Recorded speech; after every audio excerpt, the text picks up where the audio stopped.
When I see what Jesus actually has to say about the Old Testament, it seems to me very similar to the stuff that Zechariah is saying or that Jeremiah is saying. Right? Have you ever wondered what relationship Jesus has with the Old Testament?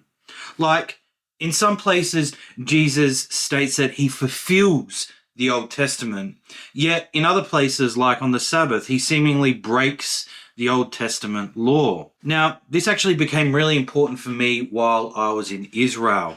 One of the nights after we'd been going and seeing all these incredible sights around Israel, our tour guide sat us down and started reading out passages from rabbis who were contemporary to Jesus. And as I sat there, I was in shock because I realized that these contemporary rabbis to Jesus were addressing the same topics that Jesus were addressing. And this moment was so vivid to me. I can still actually see it in my mind's eye because I realized that Jesus was a Jewish man teaching the commandments of God like other Jewish rabbis. Now, in this video, I want to walk you through the last 10 years or so of my journey of discovering Jesus' teachings in light of his Jewish context. And to help me through this video, I also want to engage with this clip of Ben Shapiro's understanding of Jesus' teaching. So let's get into it. A lot of the areas where Christian scholars think that Christianity has departed dramatically from Judaism, I think are not really dramatic departures. They seem to be reflections of Judaism from a slightly different angle. Even so far as a lot of the stuff in the Sermon on the Mount about love thy brother as thyself, that's present in the Old Testament too. Now, Jesus' Sermon on the Mount is actually foundational for understanding Jesus' relationship to the Old Testament. Because in this Sermon on the Mount, he emphasizes the intention as well as the action. Now, this logic of Jesus is actually found within the Ten Commandments.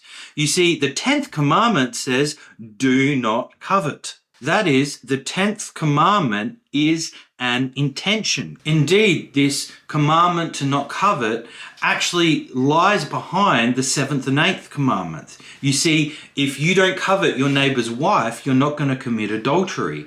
And if you don't covet your neighbor's belongings, you will not steal.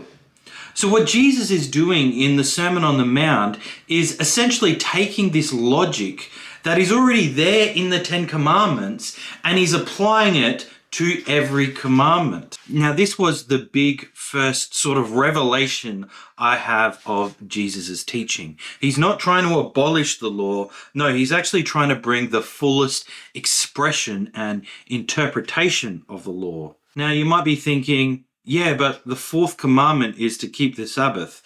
And Jesus quite clearly doesn't keep the Sabbath throughout the Gospels.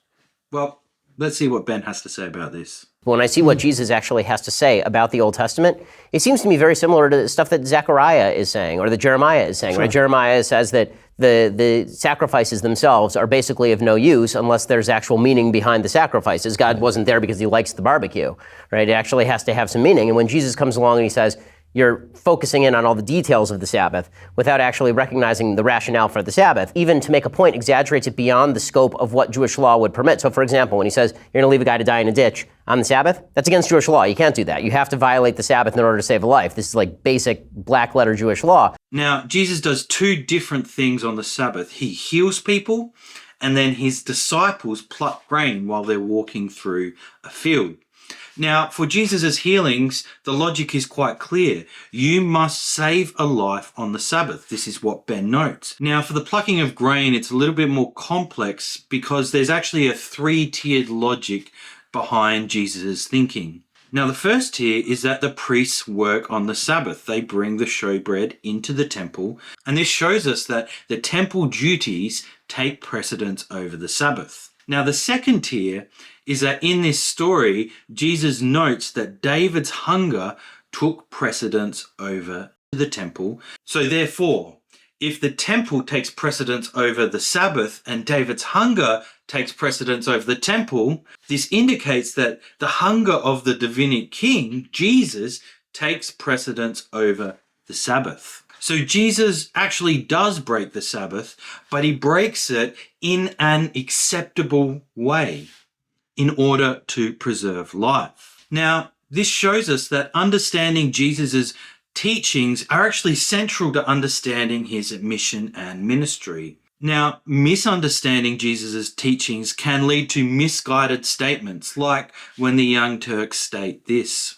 Jesus was pretty much a communist. Now, I've actually addressed where they go wrong in this video.